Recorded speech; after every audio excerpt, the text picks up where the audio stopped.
Hey guys, this is Coach Lenny, and welcome to the Line Mentality Podcast by Line Pro, where we talk to lineman people about lineman things.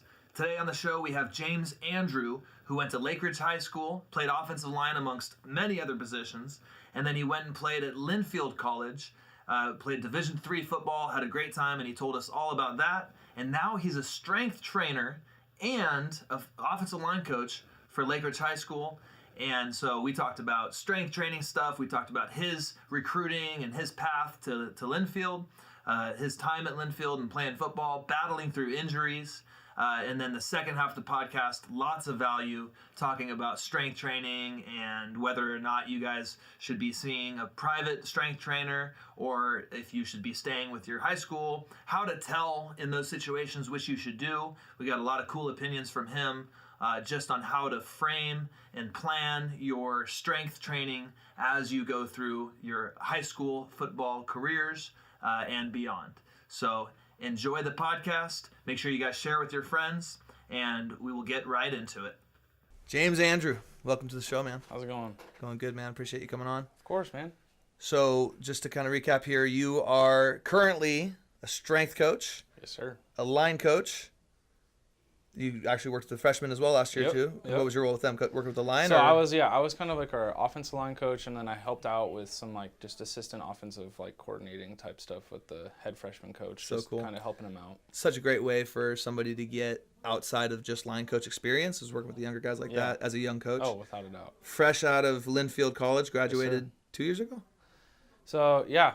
I'm finishing up the last parts of my degree right now, but your senior season was senior season was not this last season, so 2017 season. Very good. Okay. So that's pretty good framing for kind of your expertise. I think today my goal, because our audience, well, we've got coaches and parents and kids watching, but I want to have the most help for the kids.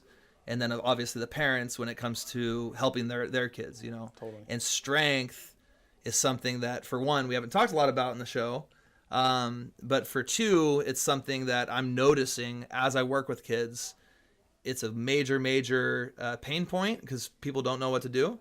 And especially a lot of them think they're in the right place, got the right thing going, and they need a lot of help.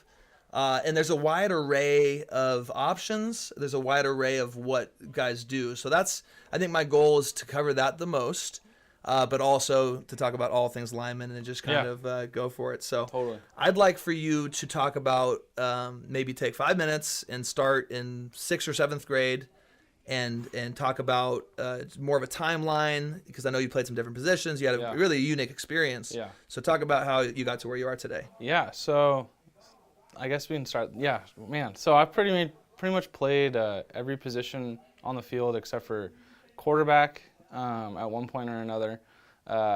Haven't kicked either though. So take those out. We're all good.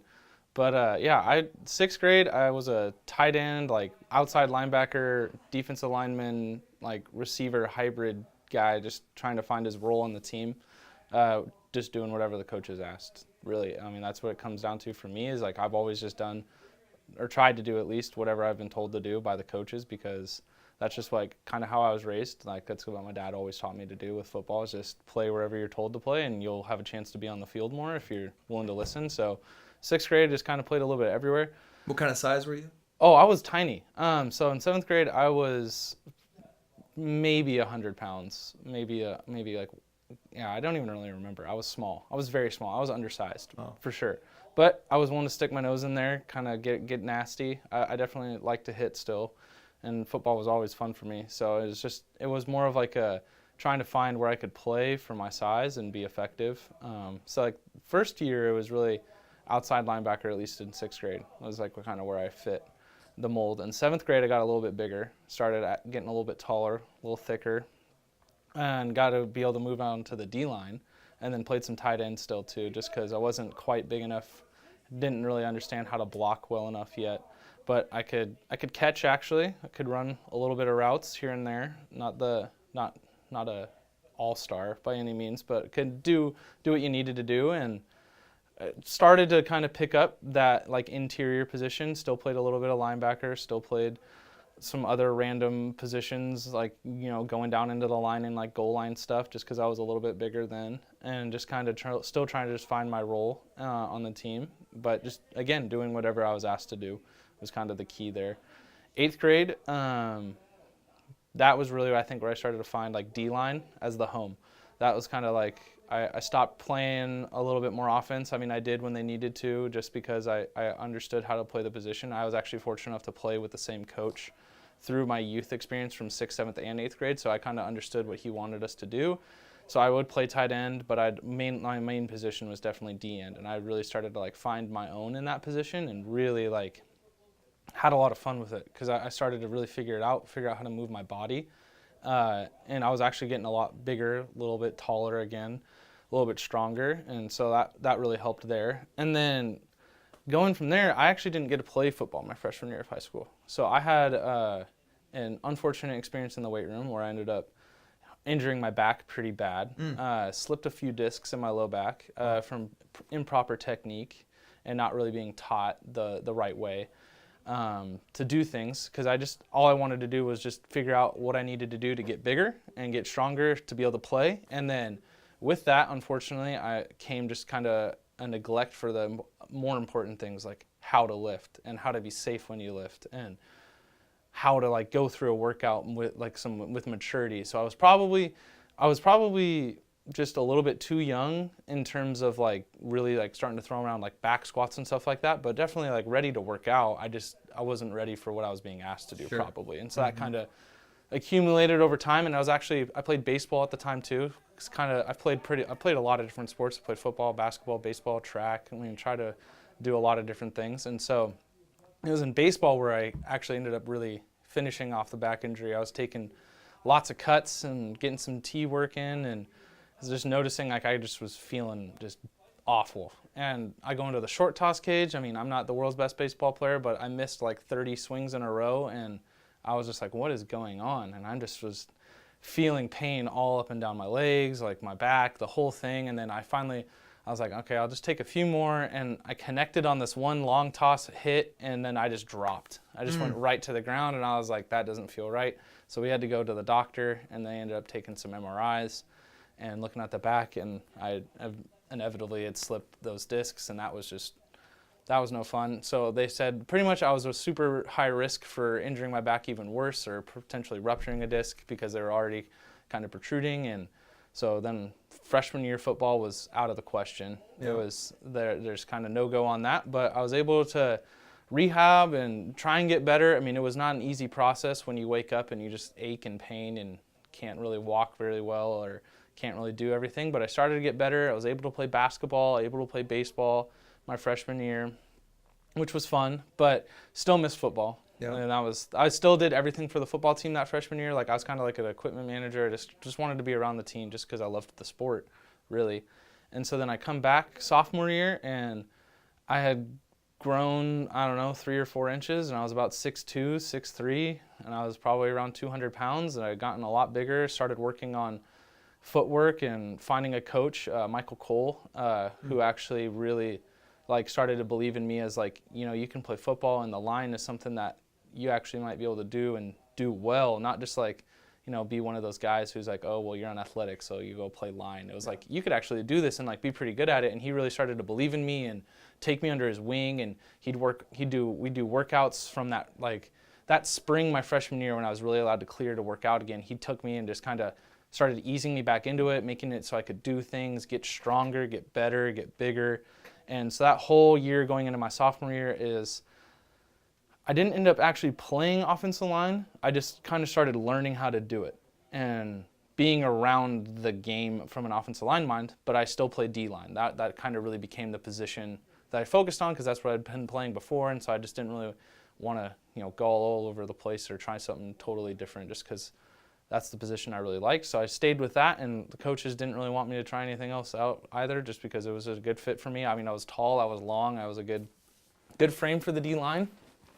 So I stayed there, and then I stayed there for my junior year too, except for I actually that was the first year I played O-line. So I was an O-line, D-line, just kind of back and forth guy. I was like our backup, kind of universal backup for the O-line, And then I was one of the starting rotation guys for the D-line. And so that was like my first year of like really like being a contributor on the varsity side of things. My sophomore year I got to play, a little bit here or there, but my junior year was like my first year where I really got that opportunity to contribute in the varsity level, which was such a cool experience because for one point I didn't even think I was going to be playing football anymore, and then now I'm here my junior year and they're like, you're one of our like guys on the D line, like we need you, and then the O line I just got to get immersed into the team, which was just so much fun just to be able to like see that progress and change. And then my senior year we got a new coach, and the first thing he did was come into the weight room, have this workout with the whole team, and I was thinking, sweet, like I'll be on the D line again, like I'll just like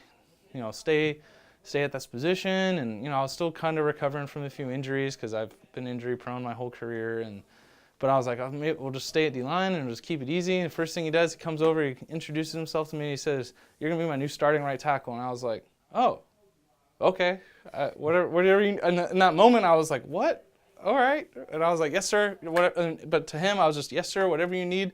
Like I'm here to play for the team." And he's like, "You're just gonna play right tackle." And I was like, "Yes, sir. Like whatever you need." And I was real confused because I was like, I had never really like played. I played a few snaps here and there just to give guys breathers, but I was like, wow, like that's a big change.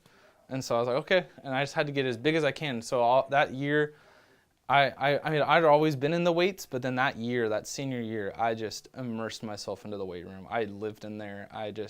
That's all I did. I mean, I skipped prom, I skipped dances. I didn't want to do any of that. I just went straight to the weight room. That was like my home. That was my spot. And was it the head coach who was doing the weights? Yeah, that was the head coach. He put together the program, and he just let it rip, and he was just like, just get as big as you can, just get as strong as you can. And I probably went from around like 200, 215 to like 230 over that whole course of when he came in January of my junior year to the start of that next season. I got as big as I could, and I got as strong as I could, and I worked on my footwork as best as I could, working with Michael still, and just like, that was when I really came into my own, and I played that position as best I could. And unfortunately, that senior year, the work was all there, and I was one of the leaders of the team, and I did everything I could, and got cut short with injuries again. Had one of the worst ones. I was kind of setting back, and it was like kind of like a misdirection play, and then there was going to be a polar coming through, and then the quarterback right behind that, and it was just kind of like one of these weird like little misdirection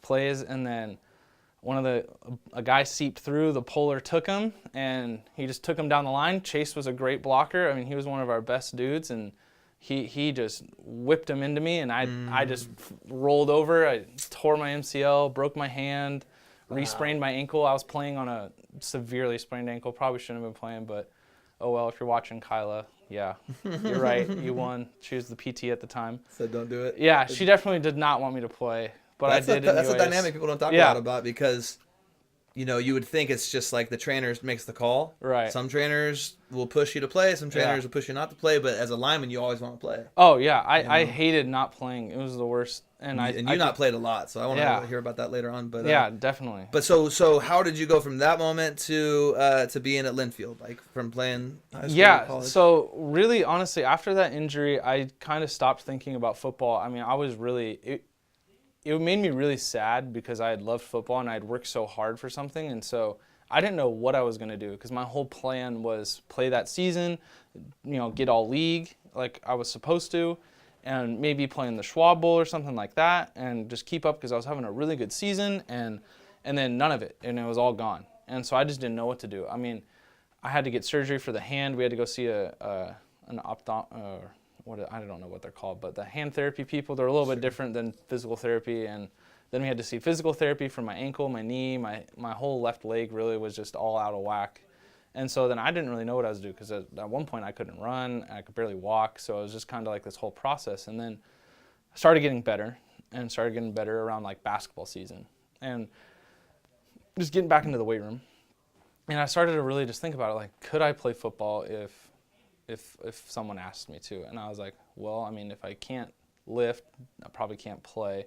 So I just started, okay, well, let's just get to the point where you can lift again and lift heavy again and get stronger again. And so I did that. And then right around that time, some coaches started coming to the school, and the head coach and Elvis and a bunch of other people, Coach Carlson and Coach Moore, they wanted me to play in college. They thought I could. And so they'd have me go into like the meetings, where the coach comes to the school and he's like, who are the football players here? And so I'd go to those meetings, and I got to meet a few coaches, but then I got to meet Coach Smith. And that was like kind of a life-changing moment, because he came in and he just controlled the room. And it was just so cool to be able to talk to him, just because he was so motivating. And I was like, wow, like playing for a guy like this would be really cool, and this would be a lot of fun. And that's the coach at yeah, Linfield, right? Yeah, that's the head coach at Linfield.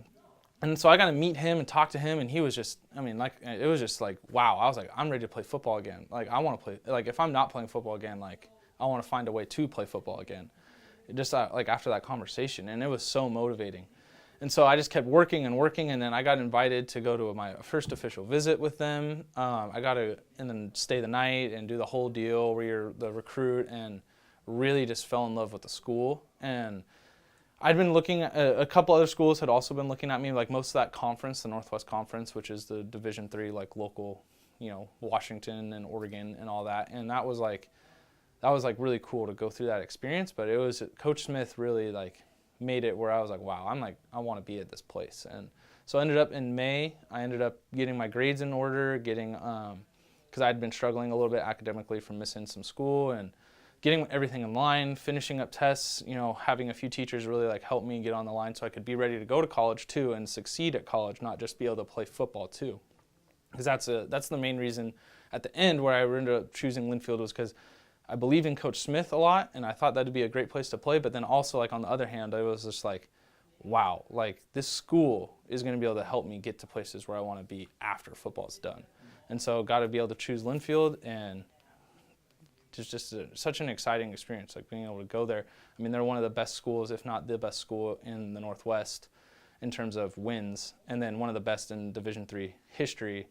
I mean, we have 64 consecutive winning seasons, and it's been a phenomenal experience to be able to go there and be a part of a culture that was winning driven, where at Lake Ridge, we had, past success, and kind of died for a little bit, and we had some unfortunate things that had happened, and didn't, trying to find our way. My senior year, we got back and we won, and it was really cool. And so just like being able to ride that wave of like back into like that winning, like everyone wanted to win. Everyone was focused on winning, and it was fun to be in that environment, because no one wants to lose, especially who wants to lose? It's hard. So you've seen that spectrum. What is it about Linfield, whether it be, what are the main things that they're able to be winning every year, 64 seasons?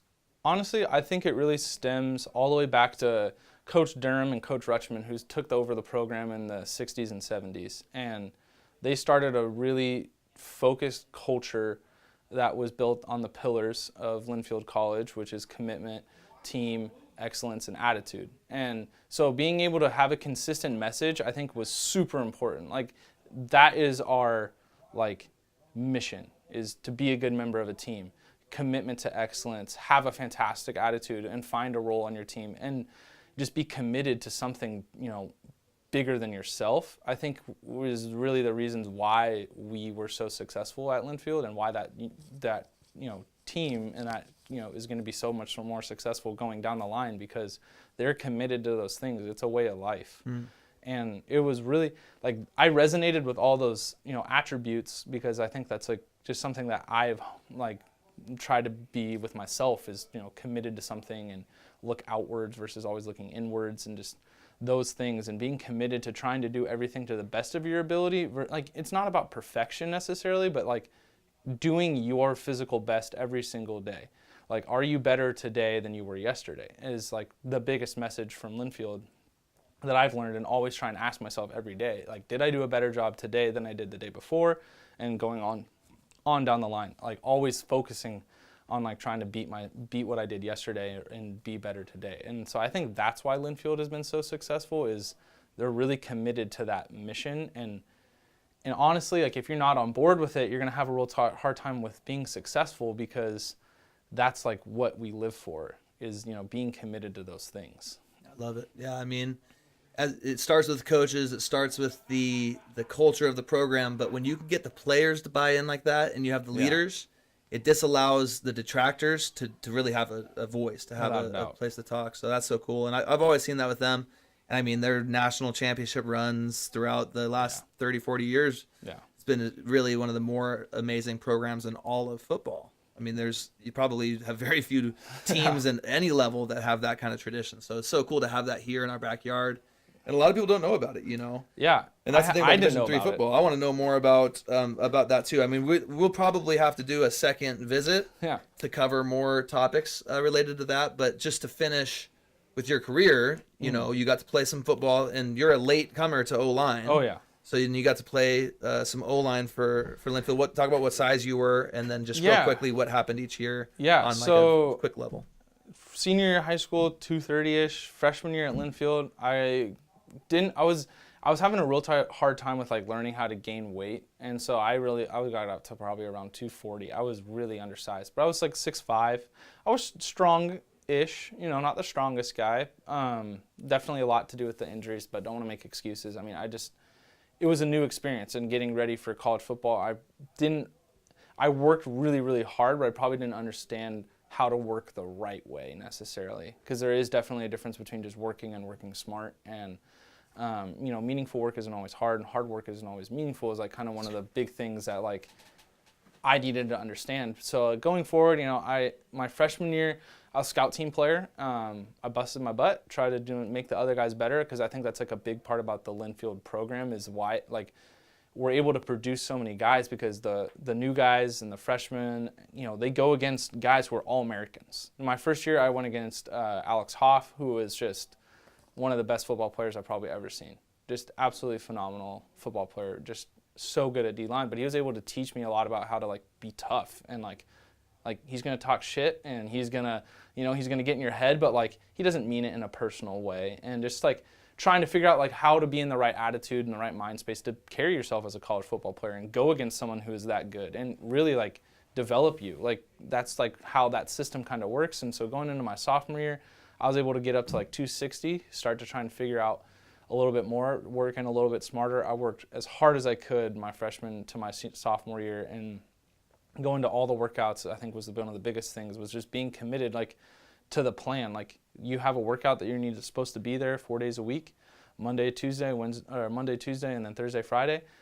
I didn't miss. I made it committed to myself that I wouldn't miss a workout. I couldn't do it, because if I wanted to play, then I need to show to the team that I'm committed to the team, and I need to be there on time and do it the right way. And so like that was what I did. That's what worked for me. I don't think it works for everybody, but that's what I had to do for myself to show that like I want to be here, and like this is why you recruited me, and like I just didn't want to let anybody down. And so that sophomore year, I actually got to see some playing time. Got to play in the first couple games, got to play a little bit later too, just kind of as a backup guy, just riding the wave and just trying to learn as much as I could, because I had a lot of really phenomenal players ahead of me who were just really, really good football players. And it was fun to learn from them and get like their experience, because they had played really like high level like football, like semifinals and quarterfinals against teams that are really, really good. And so just learning how to be a better lineman from them was huge. And it was just a fun environment to be in. And then going into my junior year, I was able to gain a lot more weight. I would probably got up to somewhere between 285 and 295 for that whole year. Really kind of started to come into my own that junior season. That's going to that summer, that's when we first met too, and started doing a lot of work, so that really helped. Just learning more again about like how to be a lineman, how to move, how to have a strong punch and still like not lose your ground, and like learn how to move your feet and be big and do it. And like, because we're still athletic too as linemen, we're bigger, but we're still athletic. It's hard to do what we do. And so just learning how to do that, I think, was one of the biggest parts of what kind of took me from that step of like, okay, you got the weight room part, you got the eating part.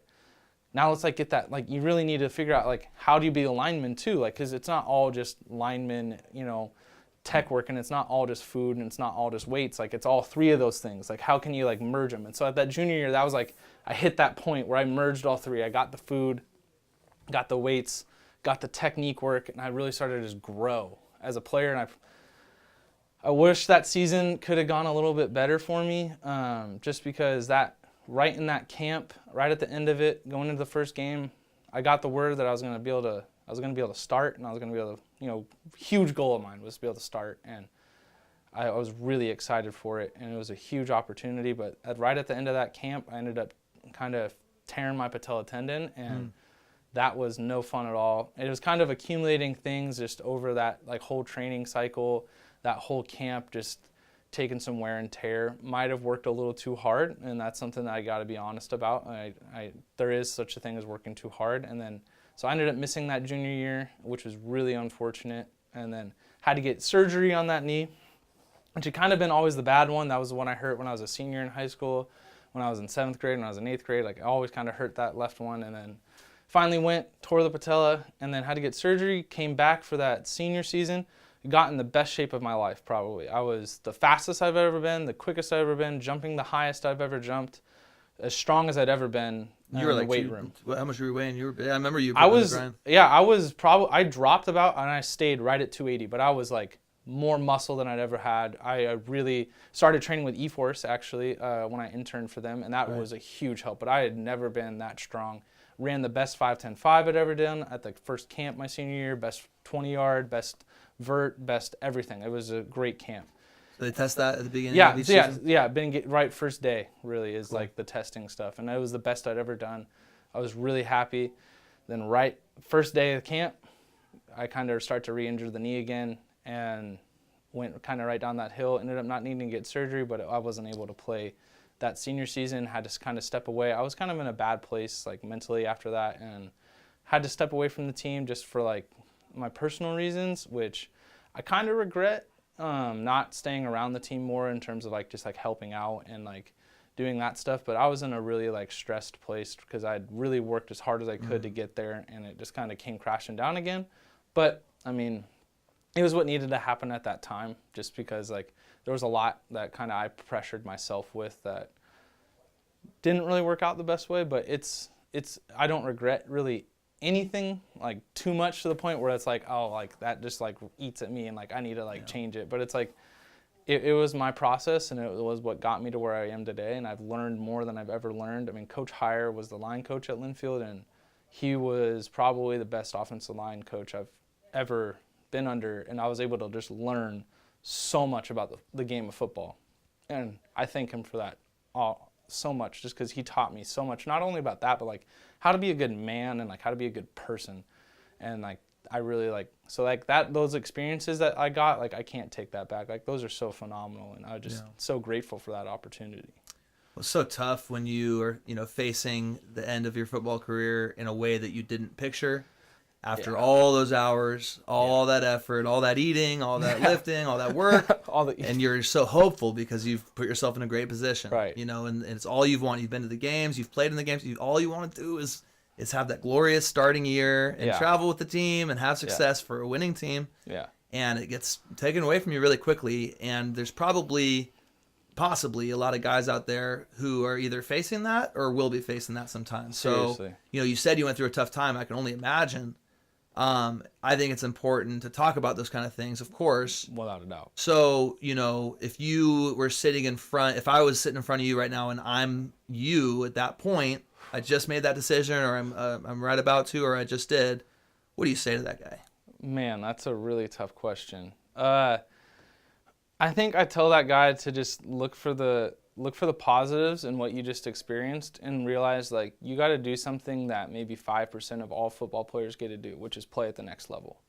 And you got to play college football, and you got to learn, and you got to get stronger. You got to really like grow as a person, and change and be someone new. And I think like I'd tell that kid, I'd just look for those positives that were there, and understand that like, it maybe didn't go your way today, but like there's opportunities that are going to come for you because you've learned how to work. You learn how to do the intangible things that like showing up on time, being committed, working hard, learning, and just you learned those things, and just take that with you and grow off that, because it's going to take you a long way that you now have those skills that you were able to learn. Right. Absolutely. So it's really the framing, like when you're in that moment, you're not thinking about the bigger picture there. Right.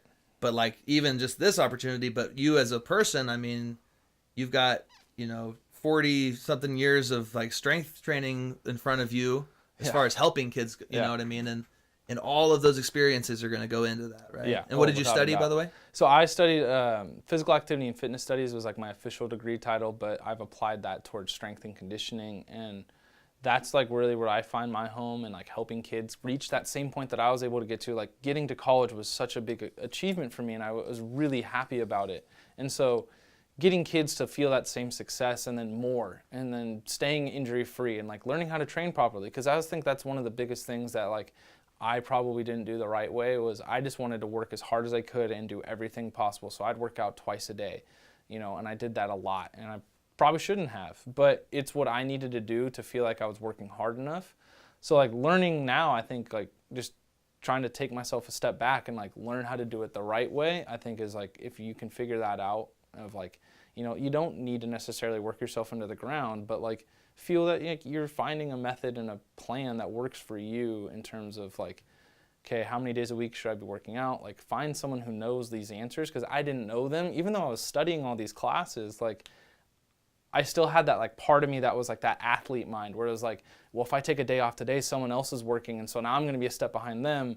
But like as a coach, like you got to sit back and be like, it's okay. Like you worked out yesterday, you worked out, this morning, okay, like maybe you need an off day today, or maybe you need to go do like some mobility and recovery stuff, which I probably didn't do enough of. Maybe you need to go do a pool workout or something like that. Like find other things to work really, really hard at. And like, I think that is like one of the biggest messages like that I could ever think about, if I could go back and tell myself, or tell another kid, is like, there's other things that you should always be thinking about and working on that are going to help take your game to the next level that you may not realize, or like, oh wow, like that extra mobility workout was super important, or like that extra pool workout like actually helped me so I could lift really hard the next day and I got a PR out of it, like stuff like that, like little things like that you may not think about in that moment, but like looking back, it was like, probably should have done that a little bit more. And I knew those were some available options, but not just thinking about like, okay, well I need to be in the weight room and I need to be in the weight room. Like, nah, there's like other things that you can do. Find the stuff that you can pour that effort into that doesn't necessarily pound your knees and your ankles and all that stuff as well. But I mean, it really starts all the way back there that freshman year with that injury. Yeah. And a lot of that could stem from that, and that's quite an experience to have to go through for a kid. And again, there's probably a lot of kids out there who get hurt, whether it's because they didn't get taught the good form or it's just bad luck, right? Right. That can happen too. So, let's say you were that 8th grade kid, and either you're the parent or or just for yourself, if you could do it again, what would you do differently? Like 1 or 2 things when it comes to preparation, whether you want to go the route of the physical strength, mental, or even the recruiting work. What would you have done differently? What do you wish that you could have had some more guidance on, some more help? I mean, definitely like I guess kind of the big thing that I wish I could have like gone back and changed is just finding like the right strength and conditioning program, and finding a coach who like knows like how to teach and how to help you learn, and but also how to help you get to where you want to be. So kind of take in like those whole all that like I have great work ethic, but like how do I apply it the right way? And I think that would be the big thing, is like finding a program that fits you where you're at right now, and just sticking with it. I think that's one of the biggest parts about the whole process is you gotta have to be consistency. So I think like number one, like above all else, like a good program can be good, but a bad program can be great just because of your consistency to it and your buy-in to that process. And so I think consistency over all things else is the most important thing to really like hone in on. Because if you're not willing to be consistent to it, it doesn't matter how good the program is. Because if you're only doing one workout a week and you're kind of hit or miss and not really showing up, and you're not doing that program justice, and you're not doing yourself justice, because you're not putting yourself and committing yourself the time to do it. Because it is a process, and you do need to work hard, but you need to do it, and actually just buy in and find a way to get there every time, and do every workout, and do every session, and do every mobility workout, do every like conditioning workout, honestly, and just stick to the little things, and don't try and make it as complex. Like there's a lot of people who want to try and sell, all these sexy looking exercises, but like sometimes the sexy, like you may not be ready for it. Especially if you're this 8th grade kid, right?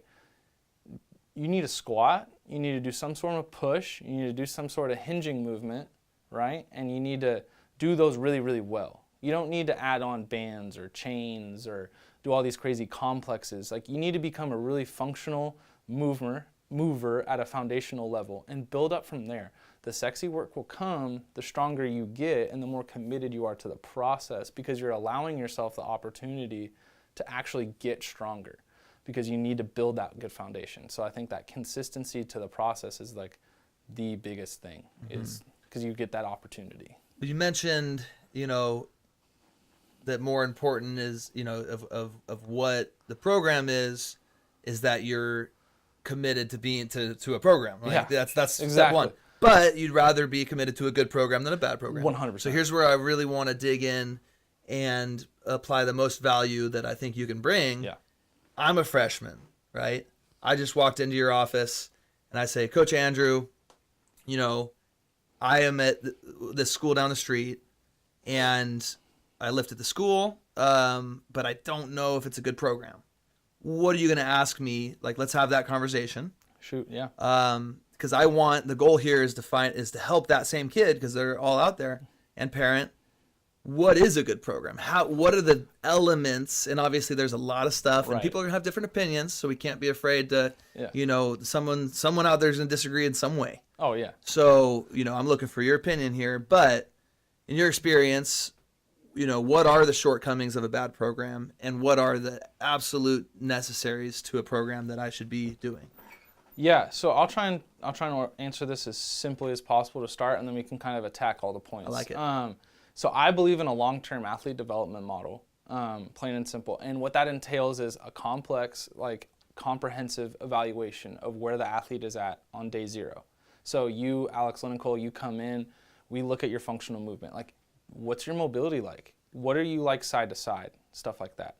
Then we go, okay, so now we take that evaluation. We get you where you're at today.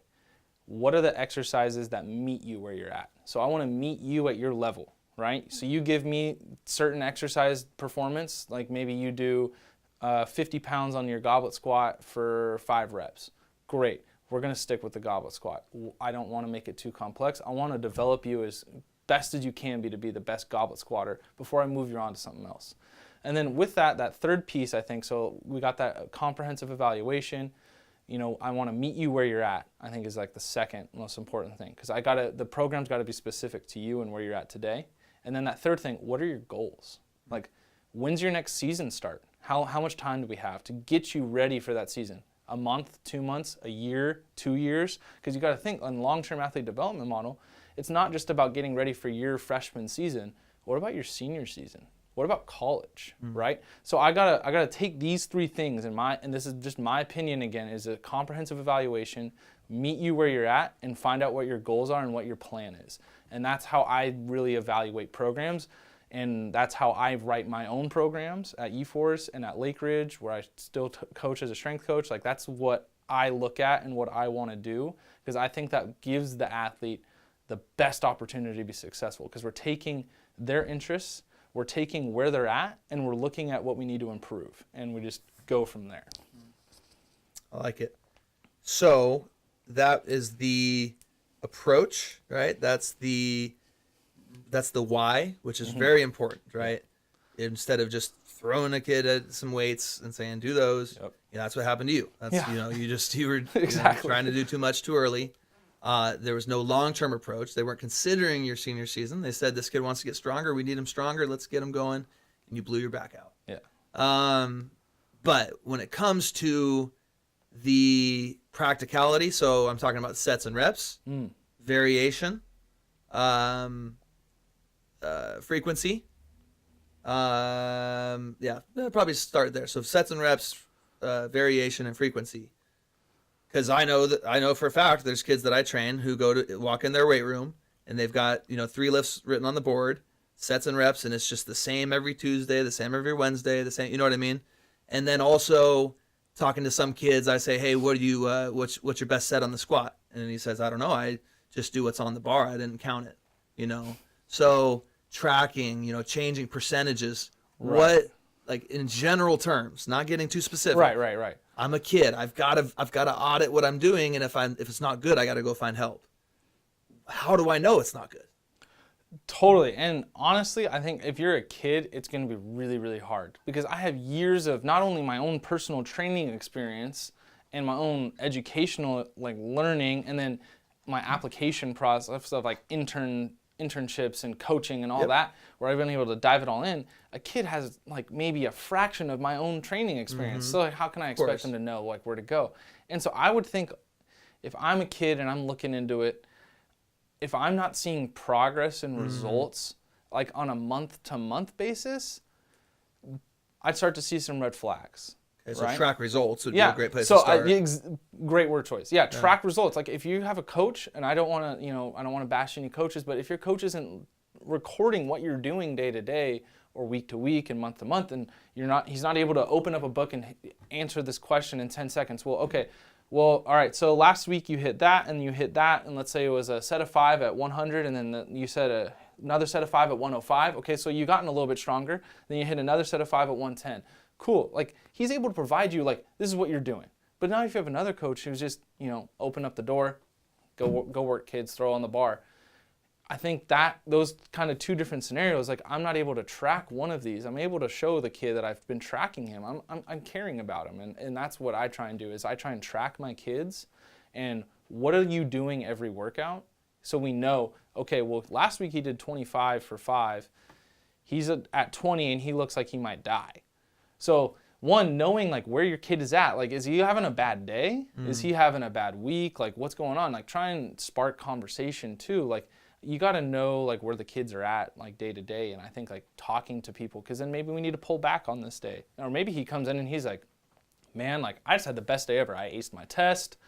This girl I like said yes to a date. Like things are going good. Like let's hit the weight and let's just move it around a little bit and just kind of figure out those types of things. And so I just think it's a whole process that like you got to have like that evaluation as like kind of your anchor, in my opinion, if you will. Like it kind of directs your mission because they come in, they show you what they got today.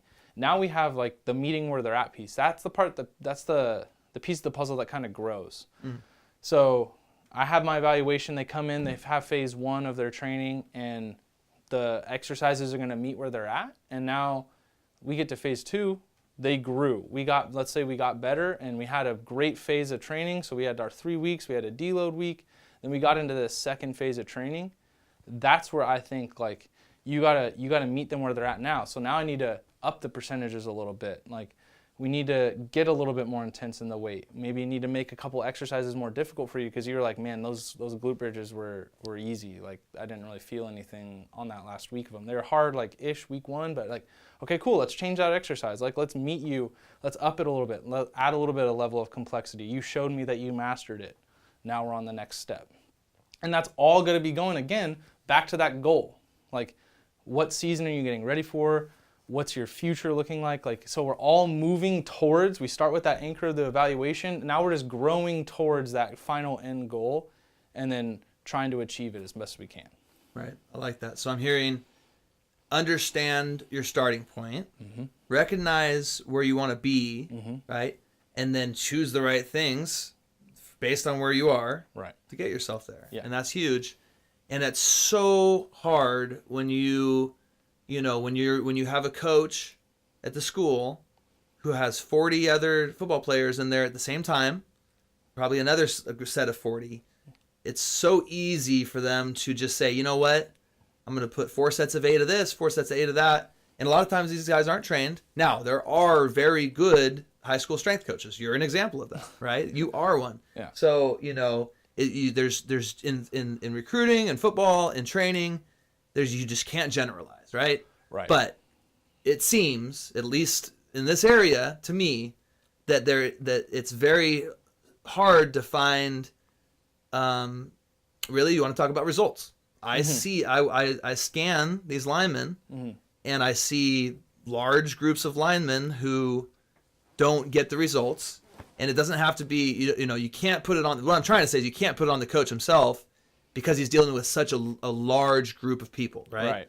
Now, everybody has their biases and their ego, So you have that you have a natural stance of high school strength coaches who are against private strength coaches, and then you have a natural stance of private strength coaches who are against the school. Yeah. Now you're both. I'm in an awkward position. Not awkward. I'm both. You're in the most clear position you could be that you can absolutely draw the line and say, if this is where you're at and this is where you want to be, then you need to go get extra help.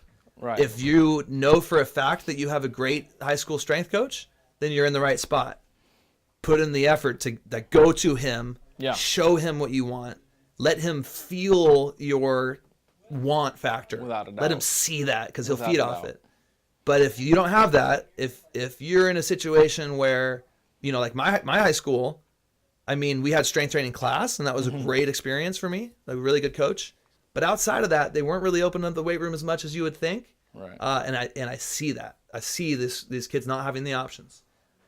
Kids getting 3 lifts a week or 2 lifts a week and doing, benching or squatting just once, upper body, lower body just once, missing workouts, skipping reps, skipping sets, Huge. Not finishing because they're out of time. Very busy kids, by the way. High school's a very busy time. But point being, at what point do you go seek an outside trainer who is not cheap but very effective? And if you have the right goals, it's got to be worth it at some point. Like, I've seen it firsthand. People have success doing this. Yeah. So it's definitely there and an option. But in you being both, where does that line draw? Who are the kids that should go find that help, whether it's their situation or their goal? Yeah, that's a really hard question, just because I think it's a case-by-case thing, first and foremost. Because, I mean, if you have a high school strength program already set up for you, so like, for example, at Lake Ridge, we have Monday, Wednesday, Friday weights. 3 workouts, and what we do is total body on all those workouts. So we're really hitting everything we need in terms of strength development. Now, due to time, because we go in the mornings, and even if we were to go after school, it's still not a lot of time. Like you said, kids are busy. I get it. Homework, all that stuff. So the time piece, we have to crunch down to a few things. So we aren't able to get in as much sprinting as I'd want, really any, because of our time constraint. And we're not able to get in all the conditioning that I'd want. So noticing and being transparent with the kids, like, hey guys, like, if you want to get your extra workout in, or your extra work in general, go find someone who knows a lot about speed or a lot about conditioning, and go. You don't need to work with me. Like, if you want to come to eForce, I'm happy to help you. But if you have someone who you really want to train with, go. But like, that's your guideline. Go take them and say, hey, I need to get in shape. I need conditioning. I need to do some tempo runs. I need to do some sort of lateral running. Like, help me out. Or I need some sprint technique work. Like, coach gives me all the weights I need. Like, I need you to help me with my sprint technique. I want to go run a good 40 at the opening or something like that, right? So being transparent as a strength coach, like, I tell them, like, you are fine to go get extra help, because I am limited by my time of what I can really do, and I'm doing the 3 things on these days, or I'm doing the 3 days, I'm doing the things that I think are the most important for you to do, and that I know that I would rather have control over totally, because if you go and do these, there's a lot of other, philosophies and principles, but I don't want to see you get injured in doing in a program like I did, where someone just maybe throw you into something or stuff like that. So I want to modify the things that I know that I want to control, and I take control. So we squat and we bench, we deadlift, we overhead press, we squat and we bench. And I want to control those workouts and do it exactly how I have been taught and how I think will get the best results. And I'll tell you what, from January to now, our kids have probably put 60 pounds on all their lifts, are the ones who are really consistent. Mm-hmm. So like our Kite Anchors, like our another lineman guy, he has grown so much strength-wise, just because he's super committed. He shows up Monday, Wednesday, Friday. He's the first one there by far. Sometimes beats me there. Monday, Wednesday, Friday, and he's there, and he's up, and he's working out, and he's doing the thing, right? He gets that hour lift in. He goes and works with his private coach. He works on his conditioning stuff. And he does his, like, a little bit of hypertrophy work, because that's fine. Like, get your upper back stronger. You can do that and still show up to our workouts, and it's not going to play a huge role as long as you do it the right way. So my big thing is, like, I try and be totally transparent with the kids. Like, yes, it's okay to get extra work, but what is that extra work looking like in comparison to what we're doing? If you're trying to squat and bench 5 days a week, I'm going to have a problem, But if you're coming to me and you're like, hey, coach, I squatted and I benched on Monday. What can I do tomorrow? Here you go.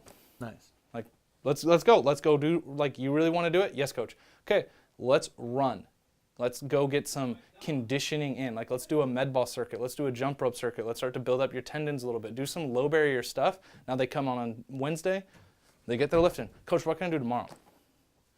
Well, let's do that again. Or let's do it and let's do it laterally. Like, let's change it up a little bit and do stuff like that. I think is huge because I'm open and I'm honest. Yeah. And I'm not saying I'm the best and I'm not perfect, but I'm honest with them so they know what they're going to get. And I'm trying to lay the plan out there for them in the simple way I can. So I think if you're in that situation where you're trying to figure out, do I need extra work? Look at what you aren't doing and look at what you are doing and find someone who can help you do what you aren't. Fill that gap. And try and master what you are doing. Right. If you feel like what you are doing isn't enough and you're not seeing results, that's another case in point. Like, let's go find someone who can help you do what you are doing and do it better. Now you come back to the team and you're like, hey, coach, like, I feel better. I feel stronger. Like, I know I might have missed like one or two, but like, here, like, I went to this guy and he helped me get better. Like, as a coach, like, I can't really argue that. Like, okay, like, you needed to do it another way. Maybe my way of coaching wasn't working for you. Like, okay. Like, at least you were committed enough to go out and find a process that worked for you. And you're still coming to our workouts, you're still showing up, but like maybe you need one or two where you're like, hey coach, like, can I just go work with this other guy for a little bit? Like, maybe he can help me out and like give me a little bit more one-on-one time than you're allowed to give me with this huge group of guys. And I think that'd be something that I'd be really understanding to, or at least try to be really understanding to. It's really hard for a guy, for anybody to swallow ego like that and be like, yes, go to this unknown thing for me, right? I get that a lot. Where people are afraid to have their guys work with me just because they don't know what they're going to be doing. Right. You know? And it's been better as I've been more public, and also in the past when their kids do come back, a better lineman, then they're like, okay, everybody go do that. Right. And I think the big thing that actually ties into what you just said right there is you're a lineman coach. Right. So you're going to develop the lineman. I'm in that position where I consider myself a strength coach. Right. So I want to be able to develop those guys for you, right? Because you're the position coach. What I'm doing in the weight room at the most important part is I'm developing general athletic qualities. That's like, that ties in, that's another part of the long-term athlete development model and stuff like that, is I want to build an athlete who is better. So like we've talked about with Kai, we'll just use him as an example, like getting him more mobile in the hips and stuff like that. Now I bring you Kai, he's stronger, he's more mobile. Go take that and actualize it to football. Like, here you go, coach. Like, here's a new document for you. Like, go actualize that for me. Or like, so like for me, this last year was really convenient because I was their line coach too. So I got to take them, got to make them stronger, build their general qualities. Now you're able to, run faster, jump higher, bench more, squat more. Now we go take that to practice. I have this better athlete. Let's now make it so he is lineman specifically strong. And I think that's where there's that cool crossover in sports, is when people like start to figure that out. Like, I'm a strength coach, you're a line coach. Let's work together to build a better lineman at the end. I'm going to get him better at squatting, benching, running, jumping, mobility. You're going to take that new beefed up athlete, you're going to make him a better lineman because you're like, hey, you know how coach made you a better squatter? Like, let's put better force into the ground now when I take my punch and my step. Right? And now they're like, oh wow, that felt like really strong. Like, I couldn't do that before. Or now they're doing the drills with guys and I'm like, wow, I'm able to like move him more. And you're like, that's like the beauty of the whole thing. It's like when we can figure that crossover out, that's like, that's what like, that's when pray it all comes for. together. Yeah. Yep. And it starts, like we've been saying, it starts with the kid's attitude, because as long as they have just that little bit of want and they give that to you, you return that in results, right? Through their work. And then they come over to me, and now their ability is grown and their want has grown. Now they get more results. They transfer the strength into effectiveness on the field. Then they say, gosh, I got to go get stronger now because I just refigured my goals and I want to play D1 or whatever it is. I want to play college. And then now their strength grows and they come back to me, and now their effectiveness grows. So it's an escalating snowball effect, but it starts with wanting it. And 100%. And so for every kid out there, you've got to have that. I made a little mental list of kind of things that I've seen different programs lack. And when I say, yes, you should go get extra training, or you need to audit your program. Right. I mean, first of all, just that there is a scientific seeming plan that has sets and reps, that these sets and reps vary, right? So phases, like I don't know the phases, but you've been trained on the phases, so we don't have to educate on the phases right now. But there are phases, and the phases are meant to train a kid in different ways, I guess you could say, to develop a well-rounded athlete. So if the sets and reps aren't changing, you got to question if this program has a scientific backing. Is that a good start? I would say that's a pretty good way of looking at it. I mean, if you're always doing the same thing every time you come in, like for example, one of the workouts I used to do is I would go in, I would do as many reps as I could at, like, let's say I was doing 5 reps. I would do as much weight as I could at 5 reps. Okay. Next workout I come in, I'd say, okay, well, let's do 5 again. Right. And do as much weight as I could at 5. And so, like, maybe I'd try to add 5 pounds or 10 pounds or something like that. But I was still, like, doing the same workout. I was trying to max myself out every workout I came in. And that was really cool for, like, a month. And how old are you? I was, like, 19 maybe. Right. Yeah. And you were doing that kind of on your own. Yeah. Yeah. So we had our team workouts, which, I mean, we had our steps and reps. But, I mean, a college program, I mean, it's, especially a D3 program, there's another little story of, like, you know, we don't have as much paid route of strength and conditioning coaches, and they did their absolute best, and they worked their absolute hardest. But it's hard to track percentages on every kid you have. Right. And so you're competing with yourself. Yeah. You were so now, so like for example, like day 1 we come in and it's like, okay, we're doing sets of 8 today, or we're doing, like, I remember one time it was like, we're doing sets of 5, we're doing 3 seconds down, and we're gonna pause. And I was like, okay, cool. So I do as much weight as I could. And I mean, I was loading it up. I mean, I think I got like to 330 and I was just like, yeah, this is great. And then we come in the next workout and it's like sets of 5, 3 seconds down with a second pause. And I'm like, okay. And I tried to load up as much weight as I could again. And I like couldn't do as much because I was that previous workout was so tiring. And so, like, it's like this process of like you said, like if you're always trying to do the same thing when you come into the gym, that would be a flag, because you're missing on the opportunity. Yeah. Because, like, what about all this wonderful, like, volumized training of, like, submaximal loading? Right. Big word, big science word. word. What I'm trying to get here is I'm trying to get, you know, basically if someone doesn't know a language but you're trying to talk to them, it's hard because they're going to get lost. Okay, well, paralysis by analysis. I don't know all these options. I just want to, like, I'm trying to, for the parent and kid who say, are we doing the right thing? I think, like you said, tracking results is huge. If you're getting results, then keep doing what you're doing. If you're getting stronger in every way and getting more mobile and getting faster, good. But if you're not getting results, we got to audit what's happening. One of those things is not taking advantage of what there is scientifically, you know, years and years of research that people put behind phases, changing sets and reps and weights, okay? Right. If those things are happening, you've probably got the right strength coach. Another one is you'll see that if a kid just lifts in one program all 4 years, and then he goes into another area, like sometimes people will come in, I'm sure to eForce, also here at this gym, people will come in and they'll have been at their school only, and then it'll be like time to do a power clean, and they'll be like, I've never tried a power clean.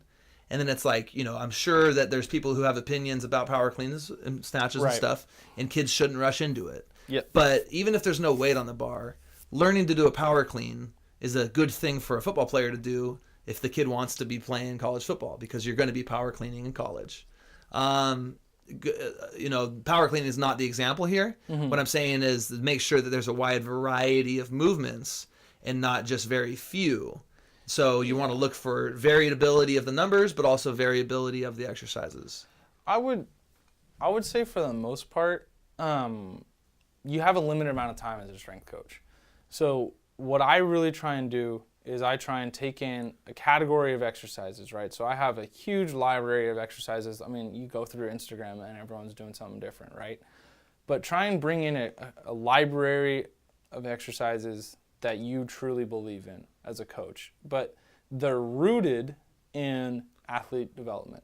So if you need to jump, you need to jump. If you need to squat, you need to squat. If you need to bench, you need to bench. So in football, you take these things because you need to be able to push someone in football. So check, we're doing some benching or some sort of pushing variation. We need to squat because physically your legs drive people, especially when we're talking about line, right? We got to be able to drive people. So I got to do some sort of squatting, right? Okay, we check that. We're doing that. And you jump in football. I mean, part of like doing a shuffle or, doing something like that, there's a little bit of a jump there. It's a low barrier plyometric, or being able to cut someone. There's a part of a jump there. You're pulling out, or a pull move in general, right? So doing things that develop the athlete generally, like I kind of talked about earlier, is what I think you need to really look at and make sure that you're kind of taking your ego out as a coach is what I would really kind of look about. Like, do you want to do an exercise because you like the exercise, or do you want to do an exercise because you think it's scientifically backed and is going to be super important for developing this group of athletes that you're working with, whether it be a football team or a basketball team or whatever it is, like as a strength coach, like making sure that the exercises that you're choosing aren't going to be too complicated for them, because maybe they have, like you're talking about, like they haven't done a power clean before. Do they need to do a power clean? Is a question that you should really truly ask yourself. Like, do I want to spend all my time teaching this kid how to power clean, or do I maybe want to teach him how to jump and squat, which are also super important, or do like a weighted jump? Like, find a variation that meets where the athlete is at right now, which is that second piece about, I think, a good program. Right. Is like, I have my evaluation of where they are, and now I have to choose the exercises, meet them where they're at. Maybe they're not ready to do a power clean. Mm-hmm. Maybe they're not ready to do a back squat. Maybe they're not even ready to do a bench press. So finding exercises that meet the athlete where they're at. Like, they're going to tell you based on doing an analysis of where they're at. Like, they're going to be able to tell you, I am capable of doing X, Y, and Z lift. For sure. So now as a coach, I need to be like, okay, these are the best exercises that I can find to do it. But so that's talking to the coaches, which is important too, right? That's a whole discussion. But if I'm a kid and I just got to be a junior and I've never done a power clean, or I've never benched, or I've never squat, whatever it is, because we just don't do that. In my opinion, as a non-strength coach, as a player and a line coach, a lineman, helper, I think that kid's been done a disservice. I'd rather him have done a variety of things on a low weight learning way than to do very, very few things with heavy weights. So what I'm saying is, talking to the kids out there, if you're trying to decide am I doing enough with my school, or do I need to be getting additional strength training? That's kind of, because you do both. There's the opportunity is to kind of have that, because you train kids who aren't at Lake Ridge, and they have their trainers at school, right? Yep. And some of them probably don't want them out with you, and some of them probably aren't doing enough for the kids, and some of them might be, and some of them probably are. So if I'm that kid, what are the hard things that I can audit? And we talked about the variability, or the weights, the sets and reps, and keeping track, tracking results, tracking your strength gains, monitoring your body build, your flexibility, your output on the field. But when it comes to like, what do we do, and what am I missing on? And you made a great point about that you can't do everything, and you shouldn't get too crazy cute. I'm not even saying that a kid should be doing reverse, upside down, bar hanging, lunging, twisting sit-ups. Some of that stuff can be great. I think variation is beautiful for a young guy, but learning the basics is huge. But if there's a basic lift that you're going to be doing in college, is one thing if you don't care about playing in college. But a lot of the guys watching this, their goal is to play in college. Yeah. There's not a college program they're going to go to that doesn't do bench, squat, overhead press, power clean, deadlifts, hang cleans, snatches. Yeah. Every college program does that. For the most part, there could be a fringe school out there, but I'm talking, if you had to guess generality, gun to my head, and you said, guess the lifts they do, a lot of them do that. I would agree. So if you are a kid and you're not getting those things, to me, in addition, you're not having the sets and reps change and you're not getting results. That's when I think you got to go find outside training. To finish as an outside trainer, right? And that kid now he's lifting at his school, and then he stops lifting so much at the school because he's going full-time private training. His body starts changing. He gets stronger, more confident, right? He's getting more attention on a private level. Right. That happens. Yeah. There's also probably been times where they made a mistake in leaving. Sure. But in this case, I've seen the kids leave, all right? And now they get crap from their team, from their coaches, because they're not there with the team. Where do you stand on that? Well, I think every kid is different, and so at the end of the day, like, you need to do what's best for you. So if you think that going to the outside trainer is going to be the best thing for you, then like we talked about with consistency, go do it, buy in, communicate with your coach first and foremost. That's big. Coach, I don't think I'm getting the best I can from this. I'm going to go to an outside trainer.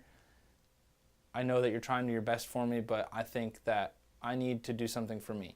And so part of the process is like trying to make a deal with that coach, and I would just try and be openly and upfront with that coach. Like, I will come in and do another workout. Like, let me go 2 times to this private coach, and I'll come 1 time to you, or whatever some sort of compromise. Like, communicate with the coach. I think if you just do it and don't communicate, you're doing yourself a disservice, because you're showing by your actions that you may be disrespecting that coach, but he's doing his best, and he's doing what he believes is the best for you. So everyone has an ego in play here. And so I think just being communicative with that coach and just being honest, like, hey, like, I think that this is going to be better for me. Like, I know and I respect you. Like, I need to go a different direction. Like, I feel like I'm not getting the best I can. Maybe, I feel like this environment isn't successful for me, or something, like, whatever it be. Like, make a compromise, communicate, and be honest with it. And if you feel like a certain lift is so important, like you talked about the power clean, super controversial lift. Just because in high school and in youth, in my personal opinion, it's almost too complex of an exercise to use with your kids. And so if you're a college program and you're going to have this exercise, I would almost say that it's on them to teach it. If they're choosing to do it, they're making that choice to bring in Johnny, who may have never even done a power clean in his life. And you're taking it and you're going to be like, okay, well, that's what we want to do as a program. You're making a choice. Don't blame the kid for not ever having to have done it, and teach him how to become proficient at it. For sure. I think that's like one of the big pieces to the puzzle, is if you choose that exercise, it is your now job to teach that player to do it to your standards, to the best of their ability. And I think that's kind of my answer to that question, is because power cleans are great. I think they're cool. They look fun. They're really hard. They're going to help develop you, but so's a jump. Yeah. And so's a broad jump, so's a weighted jump. So it's like, well, it's so important that it's right for you. It's where you are and where you want to be. Exactly. Right? And if I was me, and I was me. I mean, I was a freshman, sophomore. I got a good lifting education in the weight room at the school, but it was the outside help that got me where I got. And it wasn't just because of the outside help, but why did I get outside help? Because my intention was to play Division I football. And I evaluated the situation, and I said, I need to do more, because I'm not being provided the service that I need. Yeah. And, when I came in and started at every phase of football as a sophomore, offense and defense and special teams, the coaches weren't complaining about where I was in the summer. They were pumped, right? Yeah. So there is that situation once in a while where the coach is not willing to consider what's best for the kid, or he doesn't believe it is best. He believes there's the best. And that's going to be, that's a tough one to deal with. Yeah. I think you made a great point. You've got to communicate, because that breaks down the barriers. That breaks down the wall. And don't just tell a coach what you're doing. Ask him how you can make him happy. So if we're having this conversation here, maybe it's, hey coach, I feel like I'm not getting the results that I really need. I have a goal of playing college football. I'm totally committed to this team. I want to be here. I want to be a leader. I mean, my goal is to be a captain. That sentence right there, if you say that to your coach and you mean it, he's gonna open his heart, right? Yeah. So anytime people have told me I'm a good sales guy, anytime you want to persuade somebody in a direction, open their heart, connect with them personally, tell them your intention. Yeah. I want to be the best player for you, but I have a great opportunity. I have my parents are willing to pay. I have the resources to go see this trainer. And look, I've done my research. It's educational. I'm going to be there longer, and look at the results these kids are getting. I believe this puts me in the best position to be a college player. What do you think? Right? Yeah. And what happens is a lot of kids are just afraid to have that conversation, because they're afraid of what the coach is going to say. Yeah. So they don't say anything. They just go do it. Yeah. And then it turns into a he said, she said, and they just get into all this crap. So I think you made a great point for communication. So let's finish with this. I want you to talk a bit about what you love about the lineman, just community attitude, being a lineman, and then I want to hear what you think about, Line Pro and the future of Line Pro. Yeah, I think lineman is something that like I've resonated with just as like a mentality, because like we're the hard-nosed guys. We don't get a lot of publicity. We don't get a lot of shout out. And I kind of have always resonated as being like kind of a guy who just leads by example and like lets my actions speak. Like I've never really been the best like verbal leader or like verbal like player. So like I just try and work my hardest and do the right things and do what I'm asked of. And I thought like on the line, like that's like a honing message. It is like you work and you always are there and you lead the team, because the linemen are the leaders of the team, because every play starts with us. So I think like I resonated with the line just because that attitude of like we're the toughest guys on this field, but we don't really want you to talk about it. Like our results will speak for ourselves. Like we're gonna go score a touchdown. You can go celebrate with the running back. We know that we did it. I think that's why I've always appreciated the line, is like that attitude of like, we know why we're here. We know what we do. We are a part of the team, and we want this team to be successful. So we're just going to kind of close our mouths, put our head down, drive this guy out of there, and that's just how I've always appreciated the line. Is like, there's not a lot of talking that we do. There's not a lot of like, back and forth chit chat. It's like we're the first guy to step up and back up a teammate when they get in a tight spot, or if we don't like something, we're the first guys there. If you watch it, the linemen come running across the field and back the quarterback up or the running back up or whoever it is. But we don't really talk. We just let our actions speak. And I think that's something that I've always just been really appreciative of the position. And I'm just excited for Line Pro just because I think you're doing it the right way, and I think you're growing kids and giving them opportunities to be successful, and you're building a platform that it's like, hey, linemen are really important too. You can have, there's five, like the way I look at it is there's 5 positions on the O-line. No other position group can say that there's 5 positions available for you to play at. There's like 3 receivers or 4 receivers. Mm-hmm. There's 5 linemen who can play, and guess what? Most of them play the whole game. So you're telling me I get to play the whole game, I get to hit people every single play, and I get to have a lot of fun doing it. Like, and I'm like one of the most important groups of the team too, because if I fail, and this may be scary to someone, but if I fail, the team fails. So like I kind of liked that stress. So I have to do my best every single play because then the team will be successful. And I think you're breeding that culture. Like most importantly, of like lineman is important. It's a super fun position too. And so it's like, hey, like I'm here. I can help you. I've been to the pros. I've been at Oregon State. I want to teach you the importance of this group in this position. And I think that's why I really appreciate like what you're doing, is because that's like what I believe in too. Like I believe in that. Like lineman is super important. There are 5 of us that get to play every down. And that's usually a really tight-knit group of guys. And like I think that's just really cool, because like not a lot of positions can say that. And then I think secondly, you're kind of like helping guys in Oregon who may get underlooked and like kind of passed over. Like you're kind of helping those high school guys like hey, like we're here in Oregon and we can play football too, and we're good at line, and we're good at playing the line too. Like look at us. Like I think that's huge, just to give people an opportunity that an opportunity that they never had. Yeah. And I think that's like one of those are like what I really appreciate about what you're doing, and I really respect that. And then with the hunger stuff too, I think that's just another huge positive to really help with the community and the world, and I really appreciate all that. Yeah, as we go here, it's for me, we're just getting started. You mentioned the Oregon boys and stuff. That's the effect we've been able to have so far. Yeah. But like why I want to have guys like you around. I want to turn this into a thing where we bring linemen in, and we've just build a tight-knit core community, and then build out. And in 10 years, I want to be the brand of linemen, owned by linemen, and operated by linemen, and shared by linemen. Yeah. And I want to just create this brotherhood. And at the top of that goal, I want us to lead the way into a new future. and I want to leave a lasting impression long after you and I and everybody that we know are dead, right? How is the world going to be changed then? And I think it's so important to think for people to think on that kind of time scale, right? So for you, you're going to make your effect through doing the same thing I'm doing today, which is helping kids believe in themselves more, grow in confidence, grow in strength.